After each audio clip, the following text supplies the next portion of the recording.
देश दुनिया च वसते पंजाबियों को खुश आमदीद। मैं हरजिंदर सिंह रंधावा, तुस देख रहे हो पंजाब टैलीविजन और मेरे नाल ने सीनियर जर्नलिस्ट सरदार हमीर सिंह जी। जी आया हमीर सिंह जी। बहुत बहुत शुक्रिया जी। अद्धी तेरियां मुलाजेदारा ते अद्धियां गरीब जट दी, पंजाब दे भाजपाइयां ठोकती ताल, पैंतड़ा मल लिया पानियां ते पंजाब वाला। पर जदों वाघियों वपार खोलण दी गल आई, कहंदे तां उपरलियां दी गल आ, साडी थोड़ी आ। सवाल नवजोत सिंह सिद्धू की रिहाई के उत्ते वड्डा हो गया। लगातार चर्चा इस गल की है कि कैबिनेट गांह पाती, वो भलिओ मानसो कैबिनेट की तो लोड़ ही नहीं। ये तय प्रक्रिया सैट नियम मानयोग सुप्रीम कोर्ट दियां गाइडलाइनस और सरकारां दे अपने पैंतड़े तुहानूं दसदे आ कि प्रक्रिया की आ। पिछले कई सालों तो इन्हां दिनां ते खास तौर ते 26 जनवरी 15 अगस्त नूं छड्डे जाण वाले कैदी, ਉਹਨਾਂ ਲਈ ਪ੍ਰਕਿਰਿਆ ਕੀ ਆ, ਤੁਹਾਡੇ ਨਾਲ ਉਹਦੀ ਸਾਂਝ ਪਵਾ ਦਿੰਨੇ ਆ। ਜੇ ਐਤਕੀ ਸਰਕਾਰ ਨੇ ਬਦਲ ਲਈ ਹੋਵੇ, ਇਕੱਲੇ ਸਿੱਧੂ ਕਰਕੇ ਗੱਲ ਵੱਖਰੀ ਹੈ। ਉਂਝ ਸਰਕਾਰ ਇਸ ਮਾਮਲੇ 'ਚ ਚੁੱਪ ਵੱਟ ਗਈ ਕਿ 23 ਤਰੀਕ ਸ਼ਾਮ ਪੈ ਗਈ, ਫਾਈਲ ਗਵਰਨਰ ਸਾਹਿਬ ਕੋਲ ਭੇਜੀ ਕਿ ਨਹੀਂ। ਅਗਲੀ ਗੱਲ ਜ਼ਰੂਰ ਲਵਾਂਗੇ, ਅਫਸਰਸ਼ਾਹੀ ਤੇ ਸਰਕਾਰ ਦੇ ਵਿੱਚ ਸਭ ਅੱਛਾ ਹੈ ਨਹੀਂ। ਇਹ ਗੱਲ ਕਨਫਰਮ ਹੋ ਰਹੀ ਹੈ ਕਿ ਜਦੋਂ ਝਗੜਾ ਪੈ ਗਿਆ PSIEC ਵਾਲਾ, उस दिन अफसरां ने आपसी फैसला कर लिया कि मुख मंत्री साहब कहते आ मैं गलत काम होण नहीं देना, भावें मेरा रिश्तेदार भी होए बख्शना नहीं, ते आपां अज तो बाद गलत साइन करने नहीं, कोई साइन ऐसे नहीं करने, कोई गलत काम करना ही नहीं। हुण माड़े मोटे तां जी तां करने पै जांदे, सियापे इत्थे भी है। एक सवाल होर है कि उस दिन बोले कौन कौन, कि वरिंदर कुमार भी बोले। पंजाबी च UPSC क्लीयर करके आए ने वरिंदर कुमार, जलंधर लुधियाने के DC रहे, डायरैक्टर स्कूल सीगे। इत्थे कदे कृष्ण कुमार भी लंबा समा इट ला के बैठे रहे। 3 महीने बदलते, आखिर खुंदकां पुराणियां ने। सारे सवाल एड्रैस करदे आ, पर सरदार सुखबीर सिंह बादल ने अपना कारवा वड्डा कर लिया, काफले नूं विस्तार दिता है, अपने काफी सज्जण नाल ला ले एक बारी फिर, जिहड़े पहिलां ही नाल सी। ਹੁਣ ਜੋ ਉਹਨਾਂ ਨੇ ਪੰਥਕ ਸਲਾਹਕਾਰ ਬੋਰਡ ਜਿਹੜਾ ਬਣਾਇਆ, ਉਹਦੇ ਵਿੱਚ ਵੀ ਉਹੀ ਚਿਹਰੇ ਸ਼ਾਮਲ ਕੀਤੇ ਆ। ਨਵੀਆਂ ਨਿਯੁਕਤੀਆਂ ਤੇ ਨਵੇਂ ਪੈਂਤੜੇ, ਤੁਹਾਡੇ ਨਾਲ ਇਹ ਵੀ ਸਾਂਝ ਪਾਉਂਦੇ ਆ। ਸਰਦਾਰ ਹਮੀਰ ਸਿੰਘ ਜੀ, ਸਭ ਤੋਂ ਪਹਿਲਾਂ ਗੱਲ ਤਾਂ ਅਫਸਰਸ਼ਾਹੀ ਦੀ ਕਰਨ ਵਾਲੀ ਆ। ਨਿੱਠ ਕੇ ਬੜੀਆਂ ਕਨਸੋਆਂ ਲਗਾਤਾਰ ਮਿਲਦੀਆਂ ਰਹਿੰਦੀਆਂ, ਪਰ ਅਸੀਂ ਚੱਲਾਂਗੇ ਨਵਜੋਤ ਸਿੰਘ ਸਿੱਧੂ ਦੀ 26 ਜਨਵਰੀ ਦੀ ਰਿਹਾਈ ਨੂੰ ਲੈ ਕੇ। ਆ ਜਿਹੜਾ ਕੈਬਨਿਟ ਦਾ ਇੱਕ ਨਵਾਂ ਸ਼ੋਸ਼ਾ ਛੱਡਿਆ ਗਿਆ, आखिर सिद्धू साहब की कैबिनेट दे विचों प्रवानगी गवर्नर वाल कैबिनेट ने अप्रूव करके भेजनी सी, लेकिन सवाल ये नहीं, तय प्रक्रिया कोई होर आ, कैबिनेट का कोई लेना देना नहीं। ये पंजाब सरकार दे विवेक ते आ कि वो सिद्धू नूं छड्डना चाहुंदे कि नहीं। दरअसल ये सारी कार्रवाई मुख मंत्री, जेल विभाग, DC SSP, संबंधित जिले का और गवर्नर दफ्तर तक सीमित सी। इहदा एक सैट नियम जिहड़ा वो जरूर समझा दिओ कि आखिर एवें रौला काहदा पै गया। ਅਸਲ ਦੇ ਵਿੱਚ ਪਤਾ ਨਹੀਂ ਪੋਲੀਟੀਕਲ ਇੱਕ ਉਨਮਾਦ ਜਿਹਾ ਹੋ ਗਿਆ ਸਿੱਧੂ ਨੂੰ ਲੈ ਕੇ ਕਿ ਜੀ ਰੋਜ਼ ਕੁਛ ਨਾ ਕੁਛ ਕਹਿਣਾ ਹੈ, ਕੁਛ ਨਾ ਕੁਛ ਕਰਨਾ ਹੈ। ਔਰ ਹਾਲਾਂਕਿ ਹੁਣ ਇੱਕ ਨਵੀਂ ਗੱਲ ਇਹ ਛੇੜਤੀ ਹੈ ਕਿ ਕੈਬਨਿਟ ਲੇਟ ਹੋ ਗਈ, 1 ਫਰਵਰੀ ਹੋ ਗਈ, 3 ਫਰਵਰੀ ਹੋ ਗਈ, ਛੱਡਿਆ ਨਹੀਂ ਜਾਣਾ 26 ਨੂੰ। ਪਰ ਨਾਰਮਲੀ ਇੱਕ ਨਿਯਮ ਹੈ, ਸੁਪਰੀਮ ਕੋਰਟ ਦੀਆਂ ਆਪਣੀਆਂ ਗਾਈਡਲਾਈਨ ਨੇ, ਪੰਜਾਬ ਸਰਕਾਰ ਦਾ ਆਪਣਾ ਇੱਕ ਜੇਲ੍ਹ ਮੈਨੂਅਲ ਔਰ ਜੇਲ੍ਹ ਪ੍ਰੋਸੀਜਰ ਹੈ ਜਿਹੜਾ ਇਹੋ ਜਿਹੇ ਲੋਕਾਂ ਨੂੰ, ਔਰ ਇਹ ਲਗਾਤਾਰ ਹਰ ਸਾਲ ਹੁੰਦਾ, ਕੋਈ ਐ ਨਹੀਂ ਇੱਕ ਵਾਰ 15 ਅਗਸਤ ਵੀ 26 ਜਨਵਰੀ ਨੂੰ ਵੀ। ਉਹ ਸਾਰਾ ਇੱਕ ਪ੍ਰੋਸੀਜਰ ਹੈ। ਪ੍ਰੋਸੀਜਰ ਥਾਣੇ ਦੇ ਸੰਬੰਧਤ ਦੇ SHO ਤੋਂ ਲੈ ਕੇ SSP ਫਿਰ ਡਿਪਟੀ ਕਮਿਸ਼ਨਰ ਰਾਹੀਂ ਹੁੰਦਾ ਹੋਇਆ, ਪਹਿਲਾਂ ਜੇਲ੍ਹ ਅਥਾਰਟੀਜ਼ ਨੂੰ ਪੁੱਛਿਆ ਜਾਂਦਾ, ਕੰਡਕਟ ਗੁੱਡ ਹੈ, ਬਾਕੀ ਚੀਜ਼ਾਂ ਰਿਪੋਰਟਾਂ ਲਈਆਂ ਜਾਂਦੀਆਂ ਨੇ। ਔਰ ਇਹ ਗਵਰਨਮੈਂਟ ਤੇ ਡਿਪੈਂਡ ਕਰਦਾ ਕਿ ਗੁੱਡ ਕੰਡਕਟ ਹੈ ਜਾਂ ਨਹੀਂ। ਜਿਹਦਾ ਬਣਾਉਣਾ ਹੈ ਮਤਲਬ ਉਹ ਇਸ ਰੂਪ ਚ ਬਣਾਇਆ ਜਾ ਸਕਦਾ, ਔਰ ਬਣਾਉਂਦੀਆਂ ਰਹੀਆਂ ਨੇ ਗਵਰਨਮੈਂਟਾਂ ਕਿ ਗੁੱਡ ਕੰਡਕਟ ਆਪਾਂ ਬਣਾ ਦਿਓ। ਤੇ ਫਿਰ ਉਹ ਜੇਲ੍ਹ ਡਿਪਾਰਟਮੈਂਟ ਦੇ AIG ਨਹੀਂ, ਸਾਡੇ ਤਾਂ ਅੱਜ ਕੱਲ੍ਹ DGP ਹੈ, ADGP ਜੇਲ੍ਹ ਦੇ ਵਿੱਚ ਹੀ ਲੱਗਣ ਲੱਗ ਗਏ ਨੇ ਉਸ ਲੈਵਲ ਤੇ ਜੇਲ੍ਹ ਦਾ ਡਿਪਾਰਟਮੈਂਟ ਦਾ ਮਿਨਿਸਟਰ ਤੇ ਚੀਫ ਮਿਨਿਸਟਰ ਤੋਂ ਫਾਈਲ ਹੈ ਜਿਹੜੀ ਉਹ ਚਲੀ ਜਾਂਦੀ ਹੈ ਗਵਰਨਰ ਸਾਹਿਬ ਨੂੰ, ਤੇ ਗਵਰਨਰ ਸਾਹਿਬ ਨਾਰਮਲੀ ਉਹਨੂੰ ਅਪਰੂਵ ਕਰ ਦਿੰਦੇ ਨੇ। ਔਰ ਜੇ ਈਵਨ ਨਾ ਕਰਨ ਤਾਂ ਉਹੋ ਜਿਹੇ ਮੁਕੱਦਮਿਆਂ ਦੇ ਸਾਡੇ ਸਾਹਮਣੇ ਬੜੀਆਂ ਜ਼ਿਆਦਾ ਜੱਜਮੈਂਟਾਂ ਨੇ। ਖਾਸ ਤੌਰ ਤੇ ਜੱਜਮੈਂਟ ਇਹ ਵੀ ਆਈ ਹੋਈ ਹੈ ਜਿਹੜੀ ਹੁਣ ਤਾਂ ਤਾਮਿਲਨਾਡੂ ਦੇ ਕੇਸ ਦੇ ਵਿੱਚ, ਜਿਹੜੇ ਰਾਜੀਵ ਗਾਂਧੀ ਦੇ ਕਤਲ ਕੇਸ ਦੇ ਵਿੱਚ ਸੀਗੇ, ਉਹ ਕਹਿੰਦੇ ਗਵਰਨਰ ਦੱਬੀ ਕਿਉਂ ਬੈਠੇ ਰਹੇ। ਜਦੋਂ ਗਵਰਨਮੈਂਟ ਨੂੰ ਆਰਟੀਕਲ 161 ਦੇ ਤਹਿਤ, ਸੰਵਿਧਾਨ ਦਾ ਆਰਟੀਕਲ 161 ਹੈ, ਜਦੋਂ ਸਟੇਟ ਗਵਰਨਮੈਂਟ ਨੂੰ ਹੱਕ ਦਿੱਤਾ ਗਿਆ ਕਿ ਕਿਸੇ ਵੀ ਕੇਸ ਦੇ ਵਿੱਚ ਇਹੋ ਜਿਹੇ ਮਾਮਲਿਆਂ ਦੇ ਵਿੱਚ ਸਜ਼ਾ ਘਟਾਈ ਜਾ ਸਕਦੀ ਹੈ, ਸਜ਼ਾ ਖਤਮ ਮਾਫ ਕੀਤੀ ਜਾ ਸਕਦੀ ਹੈ, ਜਾਂ ਸਜ਼ਾ ਈਵਨ ਵਧਾਈ ਵੀ ਜਾਂ ਉਸ ਲੈਵਲ ਤੇ ਵੀ ਕੀਤੀ ਜਾ ਸਕਦੀ ਹੈ, ਕੁਝ ਮਾਫ ਕੀਤੀ ਜਾ ਸਕਦੀ ਹੈ ਕਿ ਇੰਨੀ ਰਿਆਇਤ ਕਰ ਦਿਓ। ਉਹ ਸਾਰਾ ਸੀਗਾ ਤੇ ਇਸੇ ਕਰਕੇ ਉਹਨਾਂ ਨੇ ਕਿਹਾ ਕਿ ਤੁਸੀਂ ਰੋਕਿਆ ਸੀ, ਇਹ ਸਟੇਟ ਗਵਰਨਮੈਂਟ ਦਾ ਸੀ, ਉਹਨਾਂ ਨੂੰ ਆਪ ਹੀ ਮੰਨ ਲੈਣਾ ਚਾਹੀਦਾ ਕਿ ਵਾਜਬ ਗੱਲ ਸੀ ਤੇ ਅਸੀਂ ਰਿਹਾ ਕਰਦੇ ਹਾਂ, ਸੁਪਰੀਮ ਕੋਰਟ ਇਹ ਕਹਿੰਦੀ ਹੈ।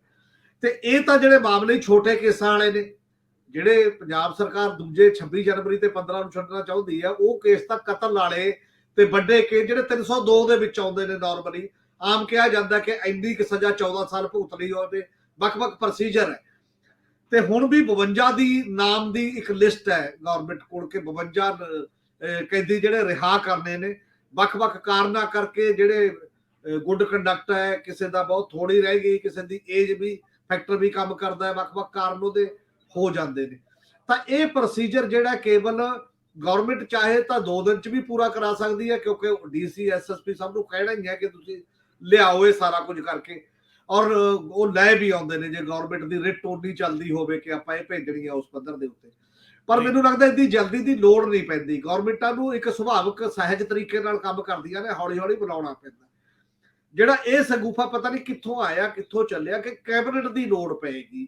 ਕੋਈ ਅਮੈਂਡਮੈਂਟ ਤਾਂ ਇਹੋ ਜਿਹੀ ਨਹੀਂ ਦਿਖੀ। ਜਿੰਨਾ ਸਾਡਾ ਆਪਣਾ ਤਜਰਬਾ ਜਰਨਲਿਜ਼ਮ ਚ, ਜਾਂ ਜਿੰਨੇ ਅਧਿਕਾਰੀ, ਕੋਈ ਚੀਫ ਸੈਕਟਰੀ ਰਹੇ, ਕੋਈ ਪ੍ਰਿੰਸੀਪਲ ਸੈਕਟਰੀ ਹੋਮ ਰਹੇ, ਕੋਈ ਪ੍ਰਿੰਸੀਪਲ ਸੈਕਟਰੀ ਸੀਐਮ, ਵੱਖ-ਵੱਖ ਪੋਸਟਾਂ ਤੇ, ਸਭ ਦਾ ਵੀ ਇਹ ਤਜਰਬਾ, ਉਹ ਕਹਿੰਦੇ ਐਸਾ ਕੋਈ ਗੱਲ ਨਹੀਂ ਹੈ ਮਤਲਬ ਵੀ ਜਿਹਦੇ ਚ ਕੈਬਨਿਟ ਚ ਜਾਣਾ ਪਵੇ। ਹੁਣ ਇਹ ਨਹੀਂ ਪਤਾ ਭਗਵੰਤ ਮਾਨ ਹੋਣੀ ਉਹਨਾਂ 52 ਤੇ ਦਸਤਖਤ ਕਰ ਗਏ ਨੇ ਜਾਂ ਨਹੀਂ ਕਰ ਗਏ, ਜਾਂ ਮੁੰਬਈ ਤੋਂ ਆ ਕੇ ਕਰਨਗੇ। ਪਰ ਲੱਗਦਾ ਇਹ ਹੈ ਕਿ ਐ ਤਾਂ ਨਹੀਂ ਹੋਊਗਾ ਕਿ ਗਵਰਨਰ ਸਾਹਿਬ ਨੂੰ 25 ਤਰੀਕ ਨੂੰ ਇਹ ਭੇਜਣਗੇ ਜਾਂ 26 ਤਰੀਕ ਨੂੰ ਭੇਜਣਗੇ, ਨਾਲ ਦੀ ਨਾਲ ਵਾਪਸ ਆ ਕੇ ਉਹ ਕਹਿਣਗੇ ਆ ਫਾਈਲ ਹੱਥੋਂ ਹੱਥੀ ਲੈ ਜਾਓ ਜਾ ਕੇ। ਫਿਰ ਵੀ ਇਹ ਫਾਈਲ ਵਾਪਸ ਜਾਣੀ ਹੈ, ਫਾਈਲ ਅਪਰੂਵ ਹੋਣ ਤੋਂ ਬਾਅਦ ਵਾਪਸ ਜਾਂਦੀ ਹੈ। ਉਹੀ ਪ੍ਰੋਸੈਸ ਫਿਰ ਹੁੰਦਾ ਜਾ ਕੇ ਥਾਣੇ ਦੇ ਐਸਐਚਓ ਤੱਕ ਦੀ ਵੈਰੀਫਿਕੇਸ਼ਨ ਦਾ, ਜਿਹੜਾ ਸਾਰਾ ਨਿਪਟਿਆ ਹੁੰਦਾ ਜਿਹੜਾ ਮਾਮਲਾ, ਉੱਥੇ ਤੱਕ ਜਾ ਕੇ ਤਾਂ ਉਹ ਛੁੱਟਦੇ ਨੇ ਜੇਲ੍ਹ ਦੇ ਵਿੱਚੋਂ ਉਸ ਸਮੇਂ। ਔਰ ਮੈਨੂੰ ਲੱਗਦਾ 2 ਦਿਨ ਬਾਕੀ ਨੇ, ਜੇ 52 ਛੱਡਣੇ ਨੇ ਤਾਂ ਫਾਈਲ ਚਲੀ ਜਾਣੀ ਚਾਹੀਦੀ ਹੈ, ਤਾਂ ਦਸਤਖਤ ਤਾਂ ਹੁਣ ਹੋਣੇ ਜਾਂ ਅੱਜ ਜਾਂ ਕੱਲ ਚ ਵਾਪਸ ਆ ਕੇ ਇੱਕ ਪ੍ਰਕਿਰਿਆ ਪੂਰੀ ਹੋਣੀ ਚਾਹੀਦੀ ਹੈ। ਇੰਨੀ ਚਰਚਾ ਚੱਲਦੀ ਹੈ ਪਰ ਪੰਜਾਬ ਸਰਕਾਰ ਖਾਮੋਸ਼ ਹੈ, ਉਹ ਕੁਝ ਨਹੀਂ ਕਹਿਣਾ ਚਾਹੁੰਦੀ। ਹਾਲਾਂਕਿ ਬਾਰ-ਬਾਰ ਬੋਲਦੀ ਹੈ ਵੱਖ-ਵੱਖ ਮਾਮਲਿਆਂ ਤੇ, ਕੋਈ ਇੰਨਾ ਹੀ ਬੋਲ ਸਕਦੀ ਹੈ ਵੀ ਚਿੰਤਾ ਨਾ ਕਰੋ, ਇੱਕ ਨਹੀਂ ਹੈ 51 ਤਾਂ ਛੱਡੇ ਜਾ ਰਹੇ ਨੇ, ਜਾਂ ਇਹੀ ਕਹਿ ਦੋ ਵੀ ਸਾਰੇ ਹੀ ਛੱਡੇ ਜਾ ਰਹੇ ਨੇ 52, ਤਾਂ ਕੋਈ ਇਹੋ ਜਿਹੀ ਗੱਲ ਨਹੀਂ ਹੈ। ਉਹਨਾਂ ਦੇ ਵੀ ਘਰਦਿਆਂ ਨੇ, ਆਲੇ ਦੁਆਲੇ ਨੇ ਕੋਈ ਤਿਆਰੀ ਕਰਨੀ ਹੁੰਦੀ ਹੈ, ਕਿਸੇ ਨੂੰ ਲੈ ਕੇ ਜਾਣਾ ਹੁੰਦਾ, ਕੁਝ ਹੋਰ ਹੈ।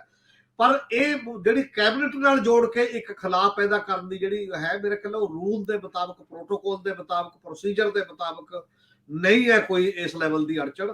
ਹੁਣ ਇਹ ਸਰਕਾਰ ਤੇ ਡਿਪੈਂਡ ਕਰਦਾ ਕਿ ਇਹਨੂੰ ਆਧਾਰ ਬਣਾ ਕੇ, ਕੋਈ ਆਧਾਰ ਬਣਾ ਲੇ ਬਾਈ ਚਾਂਸ ਕਿਸੇ ਵੀ ਤਰੀਕੇ ਦਾ, ਵੀ ਜੇ ਨਹੀਂ ਜੀ ਕੈਬਨਿਟ ਚ ਵੀ ਜਾਣਾ ਸੀ, ਗੱਲ ਤਾਂ ਇਹ ਸੀ, ਉਹ ਨਾ ਛੱਡਣਾ ਚਾਹੁੰਦੇ ਹੋਏ ਪਹਿਲਾਂ ਕਮਿਟਮੈਂਟ ਹੋ ਗਈ ਹੋਵੇ, ਬਾਅਦ ਚ ਨਾ ਕਰਨਾ ਚਾਹੁੰਦੇ, ਉਹ ਅਲੱਗ ਗੱਲ ਹੈ।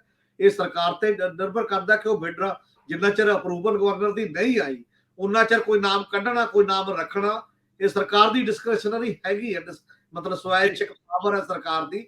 ਪਰ ਲੱਗਦਾ ਇਹ ਹੈ ਕਿ ਲਿਸਟ ਜਾਊਗੀ ਤੇ ਉਹ ਲਿਸਟ ਗਈ ਹੋਣੀ ਹੈ ਹੁਣ ਤੱਕ, ਔਰ ਗਵਰਨਰ ਸਾਹਿਬ ਉਹਦੇ ਤੇ ਕੋਈ ਨਾ ਕੋਈ ਲਿਖਤ ਪੜਤ ਕਰ ਰਹੇ ਹੋਣਗੇ ਜੀ। ਅਜੇ ਤੱਕ ਸਰਕਾਰ ਨੇ ਇਹਦੇ ਉੱਤੇ ਆਪਣੇ ਪੱਤੇ ਨਹੀਂ ਖੋਲੇ। ਅਸੀਂ ਨੌਕ ਕੀਤਾ ਇੱਕ ਤੋਂ ਵੱਧ ਜਗ੍ਹਾ ਤੇ, ਅਜੇ ਤੱਕ ਕਿਸੇ ਨੇ ਵੀ ਇਹਦੇ ਸੰਬੰਧੀ ਅਧਿਕਾਰਤ ਕੋਈ ਸੂਚਨਾ ਨਹੀਂ ਦਿੱਤੀ ਕਿ ਮੁੱਖ ਮੰਤਰੀ ਸਾਹਿਬ ਨੇ ਇਹ ਫਾਈਲ ਅੱਗੇ ਭੇਜੀ ਹੈ ਕਿ ਨਹੀਂ। ਵੈਸੇ ਇਹ ਤਾਂ ਇੱਕ ਪ੍ਰੋਸੀਜਰ ਹੈ ਔਰ ਇੱਕ ਪਰਫਾਰਮਾ ਬਣਿਆ ਹੁੰਦਾ ਜਿਹੜਾ ਜੇਲ੍ਹ ਵਿਭਾਗ ਦੇ, ਜੇਲ੍ਹ ਦੇ ਅਧਿਕਾਰੀਆਂ ਨੇ ਭਰ ਕੇ ਭੇਜਣਾ ਹੁੰਦਾ, ਸਾਰਿਆਂ ਲਈ ਇੱਕੋ ਜਿਹਾ। ਇਹਦੇ 'ਚ ਕੋਈ ਕੈਬਨਿਟ ਵਰਗੀ ਗੱਲ ਜਿਵੇਂ ਹਮੀਤ ਸਿੰਘ ਹੋਰਾਂ ਦੱਸੀ ਹੈ। ਦਰਅਸਲ ਇਸ ਮਾਮਲੇ 'ਚ ਸਰਕਾਰ ਦਾ ਇਹ ਸੋਚਿਆ ਜਾ ਰਿਹਾ ਸੀਗਾ ਕਿ ਅੱਗੇ ਇਲੈਕਸ਼ਨ ਕੋਈ ਅਨਾਉਂਸ ਨਹੀਂ ਗਈ, ਕੋਈ ਇਲੈਕਸ਼ਨ ਅਨਾਉਂਸ ਨਹੀਂ ਹੋਈ, ਜਦੋਂ ਬੰਦੇ ਨੇ 3 ਕੁ ਮਹੀਨੇ 'ਚ ਵੈਸੇ ਹੀ ਛੁੱਟ ਜਾਣਾ ਸੀ, ਤੇ ਇਹ ਸਰਕਾਰ ਨੂੰ ਕੋਈ ਬਹੁਤ ਫਾਇਦਾ ਨਹੀਂ ਹੋਣ ਵਾਲਾ ਕਿ ਉਹਨੂੰ ਸਮੇਂ ਤੇ ਨਾ ਛੱਡਿਆ ਜਾਵੇ। ਆਲੋਚਨਾ ਦਾ ਸਗੋਂ ਜ਼ਿਆਦਾ ਸਾਹਮਣਾ ਹੋਊਗਾ। ਸਰਦਾਰ ਹਮੀਤ ਸਿੰਘ ਜੀ, ਵੈਸੇ 30 ਤਰੀਕ ਨੂੰ ਜਿਹੜਾ ਜੰਮੂ ਕਸ਼ਮੀਰ ਦੇ ਵਿੱਚ ਨਵਜੋਤ ਸਿੰਘ ਸਿੱਧੂ ਬਾਰੇ ਕਿਹਾ ਜਾ ਰਿਹਾ ਸੀ ਕਿ ਕਾਂਗਰਸ ਉਹਨਾਂ ਨੂੰ ਬੁਲਾਉਣਾ ਚਾਹੁੰਦੀ ਹੈ ਮੰਚ ਤੋਂ, ਇਹ ਸਭ ਤੋਂ ਵੱਧ ਮੇਰੇ ਖਿਆਲ ਭਾਰਤੀ ਜਨਤਾ ਪਾਰਟੀ ਨੂੰ ਤਾਂ ਤਕਲੀਫ ਹੋ ਸਕਦੀ ਸੀ। ਇਸ ਫਾਈਲ ਨੂੰ ਗਵਰਨਰ ਰੋਕ ਲੈਂਦੇ ਤੇ ਸਿਆਸੀ ਅਰਥ ਕੱਢੇ ਜਾ ਸਕਦੇ ਸੀ। ਇਸ ਸਰਕਾਰ ਨੂੰ ਕੋਈ ਫਾਇਦਾ ਹੋਣ ਵਾਲਾ ਨਹੀਂ ਸੀ, ਕਿਉਂਕਿ ਬੰਦੇ ਨੇ ਜਦੋਂ ਛੋਟੀ ਜਾਣਾ ਹੋਵੇ ਤਾਂ ਤੁਹਾਡੇ 2-3 ਮਹੀਨਿਆਂ ਨਾਲ ਫਰਕ ਨਹੀਂ ਪੈਂਦਾ। ਇਹ ਸਾਰੀਆਂ ਸਿਆਸੀ ਗਿਣਤੀਆਂ ਮਿਣਤੀਆਂ ਥੱਲੇ ਦੇ ਪੱਧਰ ਤੇ ਲੋਕ ਕਰ ਰਹੇ ਆ। ਅਸੀਂ ਨੀਝ ਲਾ ਕੇ ਬਾਕੀਆਂ ਵਾਂਗ ਦੇਖ ਰਹੇ ਆ ਕਿ ਗਵਰਨਮੈਂਟ ਇਹਦੇ ਤੇ ਕੁਝ ਕਹੇ। ਖੈਰ, ਸਾਡੇ ਤੋਂ ਪਹਿਲਾਂ ਤੁਹਾਡੇ ਤੱਕ ਖਬਰ ਪਹੁੰਚ ਜਾਣੀ ਆ। ਆਪਾਂ ਚੱਲਦੇ ਆ ਬੀਜੇਪੀ ਤੇ। ਬੀਜੇਪੀ ਤੋਂ ਪਹਿਲਾਂ ਆਪਾਂ ਸਰਦਾਰ ਹਰਮੀਤ ਸਿੰਘ ਜੀ ਅਫਸਰਾਂ ਵਾਲੀ ਗੱਲ ਕਰੀਏ। ਬੜੀ ਅਹਿਮ ਆ। ਪ੍ਰਸ਼ਾਸਨਿਕ ਵਿਵਸਥਾ ਸਟੇਟ ਨੂੰ ਚਲਾਉਂਦੀ ਆ, ਰਾਜਨੀਤੀ ਤਾਂ ਰਾਜਨੀਤੀ ਕਰਦੀ ਆ। ਸਿਆਸਤਦਾਨਾਂ ਦਾ ਕੰਮ ਤਾਂ ਅੱਜ ਕੱਲ ਭੋਗਾਂ ਤੇ ਜਾਣਾ, ਵਿਆਹਾਂ ਤੇ ਸ਼ਗਨ ਦੇਣੇ ਤੇ ਉਹ ਇਸ ਤਰ੍ਹਾਂ ਦੇ ਸਿਆਸੀ ਮਾੜੇ ਮੋਟੇ। ਦਰਅਸਲ ਸਾਰੀ ਸਰਕਾਰ ਜਿਹੜੀ ਆ ਉਹ ਅਫਸਰ ਚਲਾਉਂਦੇ। ਤੇ ਜੇ ਅਫਸਰ ਉਦਾਸੀਨ ਹੋ ਜਾਣ, ਜਦੋਂ ਪੀਸੀਐਸ ਔਰ ਆਈਐਸ ਅਫਸਰ ਇੱਕਦਮ ਹੀ ਸਰਕਾਰ ਨਾਲ ਟਕਰਾ ਚ ਆ ਗਏ ਸੀ ਤੇ ਉਦੋਂ ਕਾਫੀ ਖਲਾ ਪੈਦਾ ਹੋਇਆ ਲੱਗਿਆ। ਪਰ ਬਾਅਦ ਦੇ ਵਿੱਚ ਇੰਜ ਲੱਗਿਆ ਜਿਵੇਂ ਸਭ ਮੁੱਕ ਮਕਾ ਹੋ ਗਈ, ਲੇਕਿਨ ਉਹ ਮੁੱਕ ਮਕਾ ਦਿਖਾਵੇ ਦੀ ਲੱਗੀ ਹੈ। ਸੀਐਮਓ ਦੇ ਵਿੱਚ ਸਭ ਤੋਂ ਅਹਿਮ ਅਧਿਕਾਰੀ ਏ ਵੇਨੂ ਪ੍ਰਸ਼ਾਦ ਸੀਗੇ, ਜਿਹੜੇ ਅੱਜ ਕੱਲ ਚੁੱਪ ਨੇ, ਤੇ ਚੀਫ ਸੈਕਟਰੀ ਸਾਹਿਬ ਬਹੁਤ ਐਕਟਿਵ ਨੇ। ਇੰਜ ਲੱਗ ਰਿਹਾ ਜਿਵੇਂ ਸਮੁੱਚੇ ਫੈਸਲੇ ਚੀਫ ਸੈਕਟਰੀ ਵੀਕੇ ਜੰਜੂਆ ਲੈ ਰਹੇ ਆ ਮੁੱਖ ਮੰਤਰੀ ਸਾਹਿਬ ਨਾਲ ਸਲਾਹ ਮਸ਼ਵਰੇ ਤੋਂ ਬਾਅਦ, ਜਾਂ ਇੱਕ ਪਾਵਰ ਸੈਂਟਰ ਵੱਡਾ ਉਹ ਬਣ ਕੇ। ਜਿਹੜੇ ਅਧਿਕਾਰੀਆਂ ਦੀਆਂ ਬਦਲੀਆਂ ਹੋਈਆਂ ਉਹਨਾਂ ਬਾਰੇ ਆਮ ਚਰਚਾ ਹੈ ਕਿ ਜਦੋਂ ਚੀਫ ਸੈਕਟਰੀ ਸਾਹਿਬ ਨਾਲ ਇਹਨਾਂ ਅਫਸਰਾਂ ਦੀ ਨੀਲਮਾ ਦੇ ਮਾਮਲੇ 'ਚ ਮੀਟਿੰਗ ਹੋਈ ਸੀ ਤੇ ਜਿੰਨੇ ਬੋਲੇ ਸੀ ਹੁੱਬ ਕੇ, ਨਵੇਂ ਖਾਸ ਤੌਰ ਤੇ ਆਈਐਸ, ਉਹਨਾਂ ਨੂੰ ਹੌਲੀ ਹੌਲੀ ਸਜ਼ਾ ਲੱਗ ਰਹੀ ਹੈ ਕਿ ਸਰਕਾਰ ਨੇ ਇਸ ਤਰ੍ਹਾਂ ਦਾ ਬੋਲਣਾ ਠੀਕ ਨਹੀਂ ਸਮਝਿਆ, ਇਹਨੂੰ ਡਿਸਪਲਿਨ ਮੰਨ ਲਿਆ, ਆਪਣੀ ਹੱਦ ਤੱਕ ਮੰਨ ਲਿਆ। ਵਰਿੰਦਰ ਕੁਮਾਰ ਸ਼ਰਮਾ ਬਾਰੇ ਵੀ ਇਹ ਕਨਸੋਆਂ ਸੀ ਕਿ ਉਹਨਾਂ ਨੇ ਵੀ ਕਿਹਾ ਸੀਗਾ ਜਾਂ ਇਸ ਤਰ੍ਹਾਂ ਦੀ ਕੋਈ ਪਾਰਟਿਸਿਪੇਟ ਕੀਤਾ ਗੱਲਬਾਤ ਦੇ ਵਿੱਚ ਉਸ ਦਿਨ। ਖੈਰ, ਇਹ ਸਾਰੇ ਮਾਮਲਿਆਂ ਨੂੰ ਜ਼ਰਾ ਜ਼ੁਬਾਨ ਦਿਓ ਕਿ ਇਸ ਵੇਲੇ ਸਰਕਾਰ ਔਰ ਬਿਊਰੋਕ੍ਰੇਸੀ 'ਚ ਜੇ ਇਸੇ ਤਰ੍ਹਾਂ ਤਣਾਤਣੀ ਚੱਲਦੀ ਰਹੀ, ਜਿਵੇਂ ਇੱਕ ਮੋਟੇ ਤੌਰ ਤੇ ਮੰਨਿਆ ਜਾ ਰਿਹਾ ਕਿ ਸਿਧਾਂਤਕ ਤੌਰ ਤੇ ਇਹਨਾਂ ਆਈਐਸ ਅਫਸਰਾਂ ਨੇ ਫੈਸਲਾ ਕੀਤਾ ਕਿ ਅਸੀਂ ਕਿਸੇ ਵੀ ਉਸ ਕਾਗਜ਼ ਤੇ ਸਾਈਨ ਨਹੀਂ ਕਰਨੇ ਜਿਹੜਾ ਕੱਲ ਨੂੰ ਸਾਨੂੰ ਕਟਹਿਰੇ 'ਚ ਖੜਾ ਕਰੇ, ਜਿਹੜਾ ਰਜੀਮ ਬਦਲਣ ਤੇ ਨਹੀਂ, ਉਸ ਤੋਂ ਪਹਿਲਾਂ ਵੀ ਕਿਸੇ ਵੇਲੇ ਸਾਨੂੰ ਕਿਸੇ ਕੋਰਟ ਕਚਹਿਰੀ ਦੇ ਵਿੱਚ ਕਿਸੇ ਗਵਰਨਰ ਵੱਲੋਂ ਜਾਂ ਕਿਧਰੇ ਕੇਂਦਰੀ ਸ਼ਾਸਨ ਵੱਲੋਂ ਸਾਨੂੰ ਕਟਹਿਰੇ 'ਚ ਖੜਾ ਕਰਦਾ ਹੋਵੇ, ਅਸੀਂ ਐਸਾ ਕੋਈ ਫੈਸਲਾ ਵੀ ਨਹੀਂ ਮੰਨਣਾ, ਕਿਉਂਕਿ ਮੁੱਖ ਮੰਤਰੀ ਕਹਿੰਦੇ ਗਲਤ ਕਰਨਾ ਹੀ ਨਹੀਂ, ਨਾ ਕਰਨ ਦੇਣਾ। ਤੇ ਇਹ ਤਾਂ ਫਿਰ ਕਾਫੀ ਸੰਕਟ ਬਣ ਜਾਊਗਾ ਜੀ ਹਰਮੀਤ ਸਿੰਘ ਜੀ। ਇਲੈਕਸ਼ਨਾਂ ਵੀ ਆਉਣਗੀਆਂ, ਹੋਰ ਬਹੁਤ ਸਾਰੇ ਫੈਸਲੇ ਵੀ ਸਮੇਂ-ਸਮੇਂ ਤੇ ਲੈਣੇ ਪੈਣਗੇ, ਤੇ ਜੇ ਅਫਸਰ ਸਿੱਧਿਓਂ ਬਾਹਾਂ ਖੜੀਆਂ ਕਰ ਦਿਆ ਕਰਨਗੇ ਵੀ ਜਾਓ ਅਸੀਂ ਨਹੀਂ ਕਰ ਸਕਣਾ, ਫਿਰ ਕਿੱਥੋਂ ਸਾਈਨ ਕਰਾਇਆ ਕੀਤੇ ਜਾਇਆ ਕਰਨਗੇ ਜੀ। ਬਿਲਕੁਲ ਨਾਰਮਲੀ ਇਹ ਹੋ ਜਾਂਦਾ ਕਿ ਜਦੋਂ ਇਹ ਖੋਜੇ ਕਿ ਇਸ ਗੱਲ 'ਚ ਮੇਰੇ ਖਿਲਾਫ ਵੀ ਜਾ ਸਕਦੀ ਹੈ ਤਾਂ ਉਹ ਕਹਿੰਦੇ ਨੇ ਤੁਸੀਂ ਆਰਡਰ ਕਰ ਦਿਓ ਜੀ ਤੇ ਆਪਾਂ ਇੰਪਲੀਮੈਂਟ ਕਰ ਦਾਂਗੇ। ਮੈਂ ਤਾਂ ਇਹ ਲਿਖਤਾ ਹੈ ਬਸ ਫਾਈਲ ਤੇ, ਜੋ ਮੈਨੂੰ ਵਾਜਬ ਲੱਗਿਆ ਮੈਂ ਲਿਖਤਾ, ਤੁਸੀਂ ਤਾਕਤਵਰ ਹੋ ਜੀ, ਤੁਹਾਡੇ ਕੋਲ ਤੁਸੀਂ ਕੰਪੀਟੈਂਟ ਹੋ, ਤੁਹਾਡੀ ਅਥਾਰਟੀ ਹੈ, ਤੁਸੀਂ ਇਹਦੇ ਤੇ ਲਿਖ ਦਿਓ। ਤੇ ਐਵੇਂ ਕਰਕੇ ਫਿਰ ਚਾਹੇ ਮੰਤਰੀ ਹੋਵੇ ਚਾਹੇ ਚੀਫ ਮਿਨਿਸਟਰ 100 ਵਾਰ ਸੋਚਦਾ ਵੀ ਜਿਹੜਾ ਇਹ ਕਹਿ ਰਹੇ ਨੇ ਨਾ ਕਿ ਤੁਸੀਂ ਇਹਦੇ ਤੇ ਲਿਖ ਦਿਓ, ਮੈਂ ਤਾਂ ਇਹ ਲਿਖਤਾ ਜੋ ਲਿਖਤਾ, ਤਾਂ ਇਹ ਗੱਲ ਕਿਤੇ ਗੜਬੜ ਹੈ ਕਿਤੇ ਨਾ ਕਿਤੇ। ਪ੍ਰੈਕਟੀਕਲ ਵੀ ਜੇ ਇਹਦੇ ਤੋਂ ਇਹ ਨਜ਼ਰ ਆਉਂਦਾ, ਜੇ ਆਪਾਂ ਵੈਸੇ ਵੀ ਦੇਖਦੇ ਆ ਮਨੋਵਿਗਿਆਨਕ ਤੌਰ ਤੇ, ਐ ਨਹੀਂ ਹੁੰਦਾ ਕਿ ਕੋਈ ਮਸ਼ੀਨ ਨਹੀਂ ਹੈ ਕਿ ਸੁੱਚ ਲਾਤਾ ਹੁਣ ਚੱਲ ਪਈ ਤੇ ਸੁੱਚ ਬੁਝਾਤਾ ਤੇ ਬੁਝ ਗਈ ਹੈ ਬੱਤੀ ਉਸੇ ਤਰੀਕੇ ਦੇ ਨਾਲ। ਆਫਟਰ ਆਲ ਇੱਕ ਐਸ ਹੱਦ ਤੱਕ ਟਕਰਾ ਗਿਆ ਸੀ ਕਿ ਸਾਰੀ ਬਿਊਰੋਕ੍ਰੇਸੀ ਹੜਤਾਲ ਤੱਕ ਚਲੀ ਗਈ ਸੀ ਉਸ ਪੱਧਰ ਦੇ ਉੱਤੇ। ਉਹ ਵੀ ਇੱਕ ਪ੍ਰੋਸੈਸ ਸੀ, ਤਾਂ ਪ੍ਰੋਸੈਸ ਦੇ ਰਾਹੀਂ ਕੋਈ ਚੀਜ਼ ਠੀਕ ਹੁੰਦੀ ਹੈ ਜੇਕਰ ਹੋਣੀ ਹੈ, ਇੱਕੋ ਦਮ ਨਹੀਂ ਹੋ ਸਕਦੀ ਹੁੰਦੀ ਜੇਕਰ ਉਸ ਲੈਵਲ ਤੇ। ਸ਼ਾਇਦ ਇਹਦੀ ਇੱਕ ਵਜ੍ਹਾ ਇਹਦੇ ਚੋਂ ਇਹ ਨਜ਼ਰ ਆਉਂਦੀ ਹੈ ਕਿ ਪੋਲੀਟੀਕਲ ਐਲਾਨ ਹੋ ਜਾਂਦੇ ਨੇ, ਕਾਗਜ਼ ਨਹੀਂ ਦਿਖਾਈ ਦਿੰਦਾ ਕਿਤੇ ਸਾਹਮਣੇ ਕਿਸੇ ਵੀ ਐਲਾਨ ਦਾ। ਚਾਹੇ ਤੁਸੀਂ ਐਲਾਨ ਜੀਰੇ ਫੈਕਟਰੀ ਦਾ ਦੇਖ ਲਓ, ਉਹਦਾ ਕਾਗਜ਼ ਨਹੀਂ ਆਇਆ।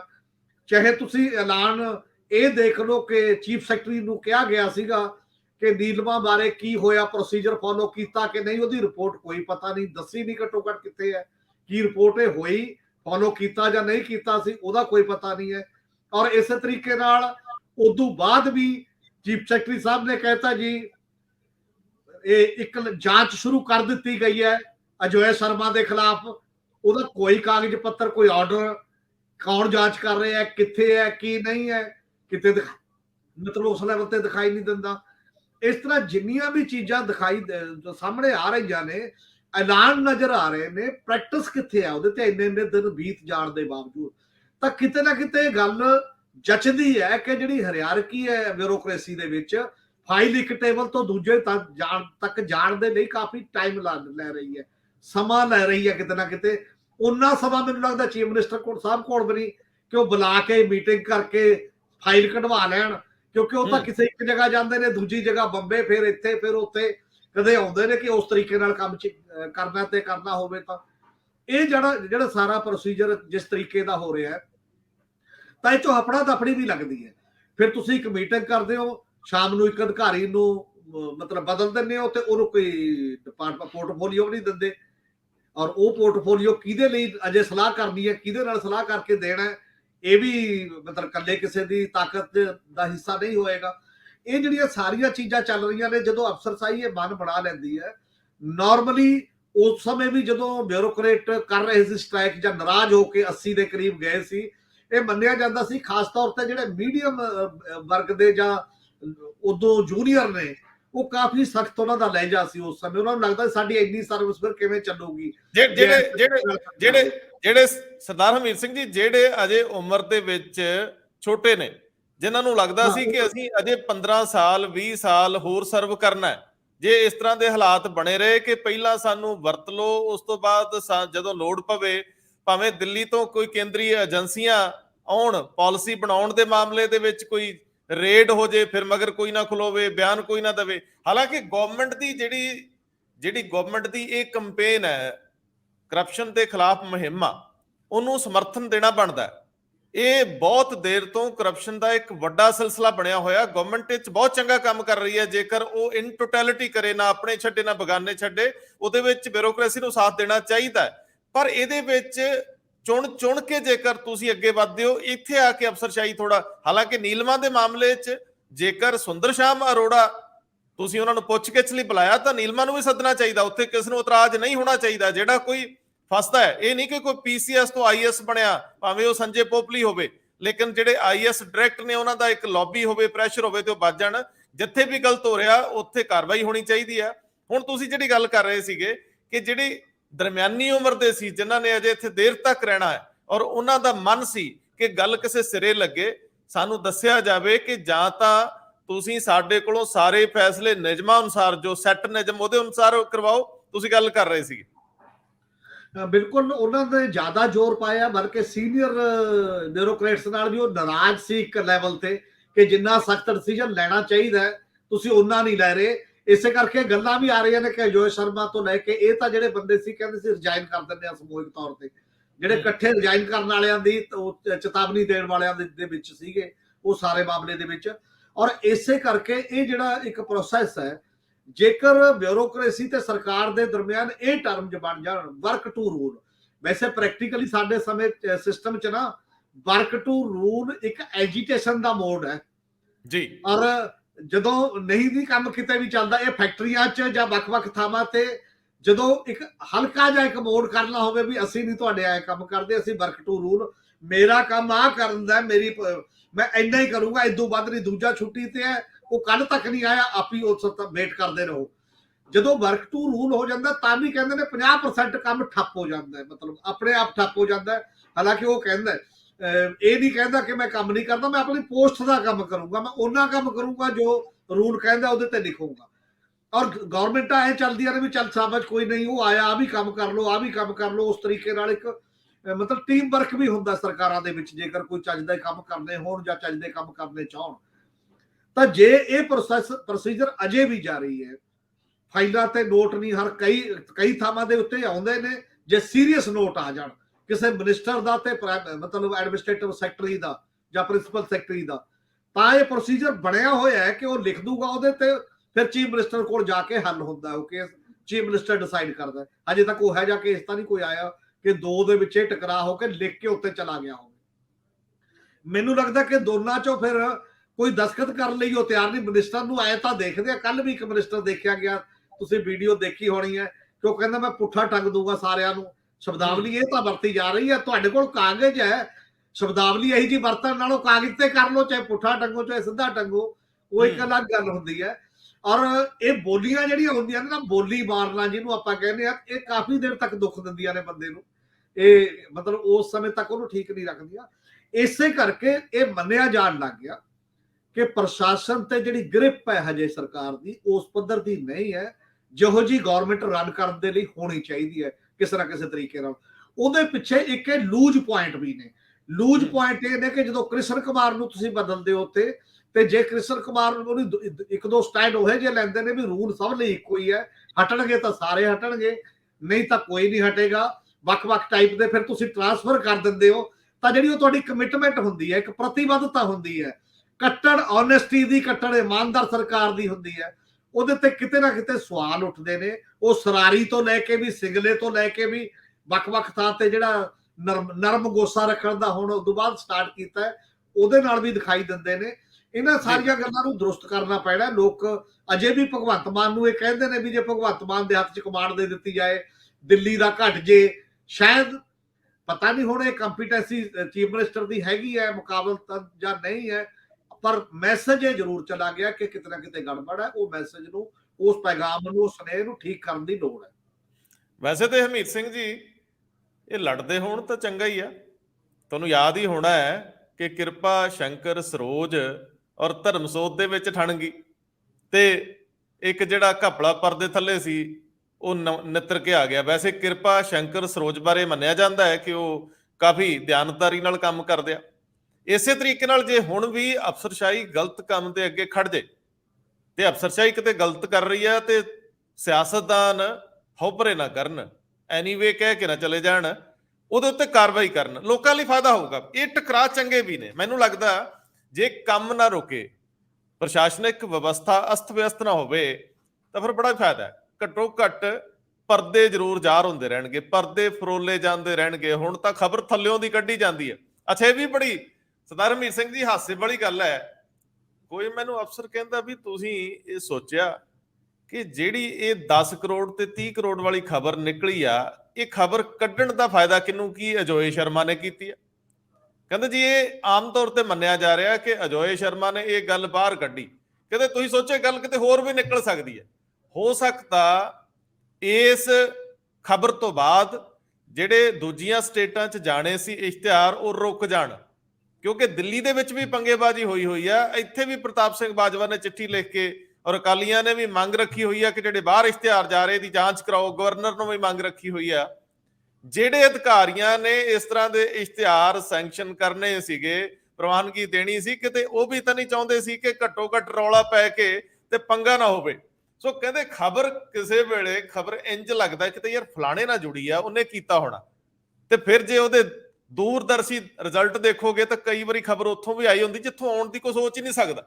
ਖੈਰ ਚਲੋ, ਇਹ ਤਾਂ ਅਫਸਰਸ਼ਾਹੀ ਦੀ ਸਿਆਸਤ ਅੰਦਰ ਦੀ ਚੱਲਦੀ ਰਹਿਣੀ ਆ। ਆਪਾਂ ਚੱਲਦੇ ਆ ਅੱਗੇ। ਉਂਝ ਇਹਨਾਂ ਮਾਮਲਿਆਂ ਦੇ ਵਿੱਚ ਉੱਥੇ ਸੱਤਾ ਦੇ ਸੈਂਟਰ ਬਦਲ ਗਏ ਨੇ। ਅਮੀਰ ਸਿੰਘ ਜੀ, ਸੱਤਾ ਦੇ ਸੈਂਟਰ ਉਮੀਦ ਨਹੀਂ ਸੀ ਬਦਲ ਜਾਣਗੇ, ਪਰ ਉੱਥੇ ਕਾਫੀ ਕੁਝ ਬਦਲ ਚੁੱਕਿਆ ਸੀਐਮਓ ਦੇ ਵਿੱਚ। ਚਲੋ ਹੁਣ ਮੁੱਖ ਮੰਤਰੀ ਸਾਹਿਬ ਇੱਥੇ ਫਿਲਮ ਸਿਟੀ ਬਣਾਉਣ ਲੱਗੇ ਨੇ। ਸ਼ਾਇਦ ਸਾਡੇ ਸਾਰੇ ਚੈਨਲਾਂ ਨੂੰ ਵੀ ਇੱਕ ਇੱਕ ਸਟੂਡੀਓ ਅੰਦਰ ਦੇ ਦੇਣ। ਸ਼ਾਇਦ ਚੰਡੀਗੜ੍ਹ ਦੇ ਨੇੜੇ ਰਹਿ ਕੇ ਅਸੀਂ ਵੀ ਨਜ਼ਰ ਰੱਖ ਲਾਂਗੇ। ਅੱਗੇ ਚੱਲਦੇ ਆ ਬੀਜੇਪੀ ਵੱਲ। ਬੀਜੇਪੀ ਨੇ ਅੰਮ੍ਰਿਤਸਰ ਦੇ ਵਿੱਚ ਆਪਣੀ ਇਹ 2 ਰੋਜ਼ਾ ਜਿਹੜੀ ਕਨਵੈਨਸ਼ਨ ਸੀਗੀ, ਸਬਾਈ ਪ੍ਰੋਗਰਾਮ ਸੀ, ਉਹਦੀ ਸਮਾਪਨ ਦੇ ਉੱਤੇ ਕੀਤੀ ਪ੍ਰੈਸ ਕਾਨਫਰੰਸ, ਤੇ ਤੁਸੀਂ ਉਹਨੂੰ ਨੀਂਹ ਜਲਾ ਕੇ ਦੇਖਿਆ। ਹੁਣ ਮੈਂ ਤਾਂ ਉਹਨੂੰ ਦੇਖ ਨਹੀਂ ਸਕਿਆ। ਇਹਦੇ ਅਰਥ ਕੱਢੋ ਜ਼ਰਾ ਕਿ ਬੀਜੇਪੀ ਪ੍ਰਦੇਸ਼ ਦੀ ਪੰਜਾਬ ਵੱਲ ਖੜੀ ਹੈ।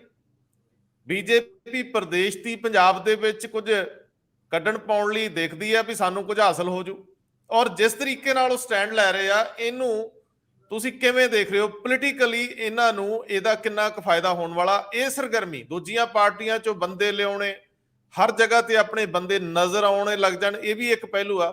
ਪਰ ਉਹਨਾਂ ਦਾ ਨਜ਼ਰੀਆ ਕੀ ਆ? ਤੁਸੀਂ ਉਹਦੇ ਚੋਂ ਸਮਝਿਆ ਕੀ ਹੈ ਕਿ ਇਹ ਦਿਆਨਤਦਾਰ ਕਿੰਨੇ ਕੁ ਨੇ, ਇਹ ਪੰਜਾਬ ਨੂੰ ਲੈ ਕੇ ਸੁਹਿਰਦ ਕਿੰਨੇ ਕੁ ਨੇ, ਔਰ ਜਿਸ ਤਰ੍ਹਾਂ ਦਾ ਇਹ ਨੀਤੀ ਪ੍ਰੋਗਰਾਮ ਦੇ ਰਹੇ ਆ, ਜਿਸ ਤਰ੍ਹਾਂ ਦਾ ਇਹ ਪ੍ਰੋਗਰਾਮ ਦੇ ਰਹੇ ਆ, ਉਹਦੇ ਤੋਂ ਬਾਅਦ ਪੰਜਾਬ ਇਹਨਾਂ ਨੂੰ ਹੁੰਗਾਰਾ ਭਰੂਗਾ? ਕੀ ਕਹਿੰਦੇ ਹੋ? ਅਜੇ ਤਾਂ ਮੈਨੂੰ ਲੱਗਦਾ ਬੀਜੇਪੀ 'ਚ ਜਿਹੜੇ ਪ੍ਰੈਸ ਕਾਨਫਰੰਸ ਵੀ ਕੀਤੀ ਅਸ਼ਵਨੀ ਸ਼ਰਮਾ ਉਹਨਾਂ ਨੇ, ਬਾਕੀ ਲੀਡਰਾਂ ਨੂੰ ਨਾਲ ਬਿਠਾ ਕੇ 2 ਦਿਨ ਦੀ ਕਾਰਜਕਾਰਨੀ ਤੋਂ ਬਾਅਦ, ਤੇ ਉਹਦੇ 'ਚ ਕਾਫੀ ਉਲਝਣਾਂ ਜਿਹੀਆਂ ਲੱਗੀਆਂ। ਜਿਵੇਂ ਕੌਨਫੀਡੈਂਸ ਉਹਨਾਂ ਨਹੀਂ ਹੁੰਦਾ ਨਾ, ਜਿਵੇਂ ਭਰੋਸੇ ਨਾਲ ਬੰਦਾ ਕੋਈ ਗੱਲ ਕਰਦਾ ਲੀਡਰ ਕਿ ਆਹ ਗੱਲਾਂ ਨੇ, ਪੂਰੀ ਕਲੈਰਿਟੀ ਹੁੰਦੀ ਹੈ ਮੁੱਦਿਆਂ ਦੇ ਉੱਤੇ, ਉਹ ਤਾਂ ਨਹੀਂ ਦਿਖਾਈ ਦਿੱਤੀ। ਪਰ ਇੱਕ ਦੋ ਗੱਲ ਇਹ ਕਿ ਇਹਦੇ ਤੇ ਉਹਨਾਂ ਨੇ ਜ਼ਰੂਰ ਕਿਹਾ ਕਿ ਪਾਣੀਆਂ ਦੇ ਮੁੱਦੇ ਤੇ ਸਭ ਤੋਂ ਦੁਬਾਰਾ ਨਾ ਸਵਾਲ ਪੁੱਛਣਾ। ਪਾਣੀ ਪੰਜਾਬ ਕੋਲ ਨਾ ਹੈ ਨਾ ਰਹੇਗਾ। ਪੰਜਾਬ ਦੀ ਬੀਜੇਪੀ ਪੰਜਾਬ ਦੇ ਨਾਲ ਖੜੀ ਹੈ, ਪੰਜਾਬ ਦੇ ਪਾਣੀਆਂ ਦੇ ਉੱਤੇ। ਮਤਲਬ ਇਹ ਜ਼ਰੂਰ ਇੰਨੇ ਕੌਨਫੀਡੈਂਸ ਨਾਲ ਕਹੀ ਹੈ ਗੱਲ ਵੀ ਮੁੜ ਕੇ ਸਵਾਲ ਇਹ ਨਾ ਪੁੱਛਿਓ, ਅਸੀਂ ਇਸੇ ਪਾਸੇ ਖੜੇ ਆ ਇਸ ਸਾਰੇ ਮਾਮਲੇ ਦੇ ਵਿੱਚ। ਦੂਜੀ ਗੱਲ ਇਹ ਹੈ ਕਿ ਬੀਜੇਪੀ ਦੇ ਵੀ ਬਿਲਕੋਬੇ ਤੇ ਵੀ ਜਿਹੜੇ ਸਵਾਲ ਹੁੰਦੇ ਨੇ ਨਾਲ ਦੀ ਨਾਲ ਉਹਨੂੰ ਵੀ ਗੱਲ ਕਰਨ ਦੀ ਹੈ, ਔਰ ਉਹ ਇਹ ਨਾਲ ਮਹਿਸੂਸ ਕਰਦੇ ਨੇ ਕਿ ਬੀਜੇਪੀ ਨੇ ਬਹੁਤ ਛੋਟਾ ਰੋਲ ਨਿਭਾਇਆ ਹੈ। 23 ਬੰਦੇ ਹੀ ਸਾਡੇ ਖੜੇ ਹੁੰਦੇ ਰਹੇ ਨੇ, ਹੁਣ ਅਸੀਂ 117 ਵੱਲ ਵਧਣਾ ਹੈ ਤੇ 13 ਲੋਕ ਸਭਾ ਸੀਟਾਂ ਵੱਲ ਵਧਣਾ ਹੈ। ਤਾਂ ਲਾਜ਼ਮੀ ਹੈ ਕਿ ਬੰਦੇ ਸਾਨੂੰ ਲਿਆਉਣੇ ਵੀ ਪੈਣਗੇ। ਵਿਚਕਾਰ ਕਹਿੰਦੇ ਇੱਕ ਪਰਿਵਾਰ ਦੇ ਅੰਦਰ ਵੀ ਮਤਭੇਦ ਤਾਂ ਹੁੰਦੇ ਨੇ, ਔਰ ਉਹ ਸੱਭਿਆਚਾਰ ਨੂੰ, ਉਹ ਸਹਿਜਤਾ ਨੂੰ ਅਪਣਾਉਣ 'ਚ ਟਾਈਮ ਲੱਗਦਾ ਹੈ, ਇੱਕ ਦੂਜੇ ਨਾਲ ਮਿਲ ਵਰਤਣ ਨੂੰ। ਤੁਸੀਂ ਇੰਨਾ ਜੀ ਨਾ ਕਰਿਆ ਕਰੋ ਵੀ ਜਿਹੜੇ ਬਾਹਰੋਂ ਬੰਦੇ ਆਉਂਦੇ ਨੇ ਕੀ ਕਰਨਗੇ। ਪਰ ਜਿਹੜੇ ਅਸਲ ਮੁੱਦਿਆਂ ਦੀ ਗੱਲ ਹੈ, ਉਹ ਕਹਿੰਦੇ ਨੇ ਕਿ ਅਸੀਂ 2 ਮੁੱਦਿਆਂ ਤੇ ਚੱਲਾਂਗੇ ਜੀ ਪੰਜਾਬ ਦੇ ਵਿੱਚ। ਬਾਕੀ ਕਹਿੰਦੇ ਪਾਰਟੀਆਂ ਜਿਹੜੀਆਂ ਸੀ ਉਹ ਲੋਕਾਂ ਨੂੰ ਸਿਆਸਤ ਕਰ ਗਈਆਂ ਇਹਨਾਂ ਮੁੱਦਿਆਂ ਦੇ ਉੱਤੇ, ਅਸੀਂ ਸਮਾਜਿਕ ਪਹਿਲੂ ਤੋਂ ਉਠਾਵਾਂਗੇ ਇਸ ਮੁੱਦੇ ਨੂੰ। ਇਹ ਨਹੀਂ ਹੁਣ ਸਮਝ ਆਈ ਕਿ ਉਹੀ ਮੁੱਦਾ ਸੇਮ ਦੂਜੇ ਲਈ ਸਿਆਸਤ ਹੈ ਤੇ ਉਹਨਾਂ ਲਈ ਸਮਾਜਿਕ ਪਹਿਲੂ ਹੈ। ਉਹ ਹੈ ਨਸ਼ਾ ਤੇ ਕਰਪਸ਼ਨ। ਇਹ ਦੋਨੋਂ ਗੱਲਾਂ ਤੇ ਅਸੀਂ ਵੱਡਾ ਇੱਕ ਪੰਜਾਬ ਦੇ ਵਿੱਚ ਇੱਕ ਲੋਕ ਸੰਪਰਕ ਮੁਹਿੰਮ ਛੇੜਾਂਗੇ। ਲੋਕਾਂ ਨੂੰ ਨਾਲ ਲੈ ਕੇ ਪੂਰੇ ਪੰਜਾਬ ਦੇ ਵਿੱਚ ਬੀਜੇਪੀ ਖੜੀ ਹੋਏਗੀ। ਤੇ ਇੱਕ ਇਹ ਮਤੇ ਜਿਹੜੇ ਪਏ ਹੋਏ ਨੇ ਕਿ ਕੀ ਕਰਾਂਗੇ, ਇੱਕ ਇੰਟਰਸਟਿੰਗ ਗੱਲ ਇਹ ਹੈ ਕਿ ਉਸ ਪਾਰਟੀ ਦੀ ਸਟੇਟ ਦੀ ਕਾਰਜਕਾਰਨੀ 'ਚ ਜਾ ਕੇ ਸਭ ਤੋਂ ਕਲੋਜ਼ ਆਗੂ ਜੋ ਬਣ ਗਿਆ, ਸਭ ਤੋਂ ਟੌਪ ਕਹਿ ਸਕਦੇ ਹੋ, ਕਿ ਮਤਾ ਸੁਨੀਲ ਜਾਖੜ ਉਹਨਾਂ ਨੇ ਪੇਸ਼ ਕੀਤਾ ਤੇ ਮਨੋਰੰਜਨ ਕਾਲੀਆ ਸਮੇਤ ਬਾਕੀ ਨੇ ਤਾਇਦ ਕੀਤੀ ਹੈ, ਜਿਹੜੇ ਪੁਰਾਣੇ ਮਿਨਿਸਟਰ ਪੁਰਾਣੇ ਜਿਹੜੇ ਨੇ। ਇਹਦਾ ਮਤਲਬ ਉਸ ਸੰਗਠਨ 'ਚ ਉੱਥੇ ਜਾਖੜ ਦੇ ਨੂੰ ਕਾਫੀ ਜ਼ਿਆਦਾ ਇੱਕ ਦਿੱਤੀ ਗਈ ਹੈ ਮਾਨਤਾ ਇਸ ਪੱਧਰ ਦੇ ਉੱਤੇ ਕਿ ਤੁਸੀਂ ਇਹ ਕਰੋ। ਹਾਂ, ਇੱਕ ਮਤਾ ਹੋਰ ਪਾਇਆ ਖਾਸ ਤੌਰ ਤੇ ਸਿੱਖਾਂ ਨੂੰ ਰੁਝਾਉਣ ਲਈ, ਜਿਹੜਾ ਓਵਰਆਲ ਗੱਲ ਚੱਲਦੀ ਹੈ ਕਿ ਨਰਿੰਦਰ ਮੋਦੀ ਸਰਕਾਰ ਨੇ ਸਿੱਖ ਭਾਈਚਾਰੇ ਲਈ ਜੋ ਮੁਹੱਬਤ ਦਾ ਦੁਆਰ ਖੋਲ੍ਹਿਆ ਹੈ ਤੇ ਜੋ ਉਹਨਾਂ ਨੇ ਕੰਮ ਕੀਤੇ ਨੇ, ਉਹ ਕਹਿੰਦੇ ਉਹਨਾਂ ਦੇ ਵਾਸਤੇ ਉਹ ਧੰਨਵਾਦੀ ਮਤਾ ਪਾਇਆ ਹੈ ਕਿ ਤੁਸੀਂ ਬਹੁਤ ਵਧੀਆ ਜਿਹੜਾ ਇਹ ਗੱਲ ਕੀਤੀ।